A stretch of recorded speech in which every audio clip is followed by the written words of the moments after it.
Coronavirus, advice for people with health conditions. Coronavirus can affect anyone, but people with pre-existing health problems and older people are thought to be at greater risk of developing severe symptoms. If you have a long-term health condition, you may be feeling anxious. So here's what experts are advising. Who is at risk? Having a health condition does not make you more likely than anyone else to come into contact with coronavirus. But it appears people who are older, those with weakened immune systems, and people who have underlying chronic conditions, including heart disease, diabetes, or asthma, are more at risk of severe effects if they do catch it. Most people start to recover from coronavirus quickly after a few days rest. For some people, it can be more severe and sometimes life-threatening. The symptoms are similar to other illnesses that are much more common, such as cold and flu. A cough. A high temperature. Shortness of breath.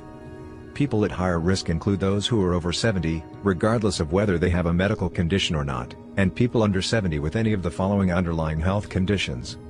Chronic, long-term, respiratory diseases, such as asthma, chronic obstructive pulmonary disease, COPD, emphysema or bronchitis. Chronic heart disease, such as heart failure. Chronic kidney disease. Chronic liver disease, such as hepatitis.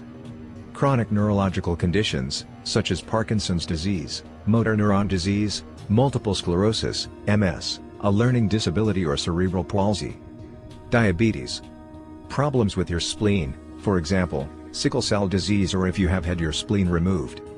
A weakened immune system is the result of conditions such as HIV and AIDS, or medicines such as steroid tablets or chemotherapy. Being seriously overweight, a BMI of 40 or above. Those who are pregnant. Everyone is being told to follow social distancing measures to help reduce the chance of catching and spreading coronavirus. People in higher risk groups are strongly advised to follow the advice.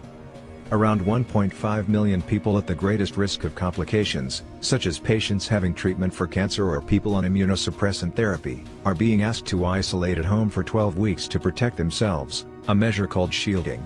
They will be sent more information about it by the NHS. If you think you are in this highest risk category and have not received a letter from the NHS by Sunday, March 29, 2020, or been contacted by your GP, get in touch with your GP or hospital doctor by phone or online. I'm elderly, should I self-isolate? Everyone, regardless of age, should now be stopping non-essential contact with others to help stop the spread of the virus and protect the most vulnerable. That means avoiding gatherings with friends and family as well as crowded places.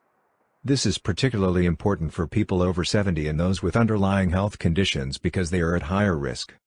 Thanks for watching.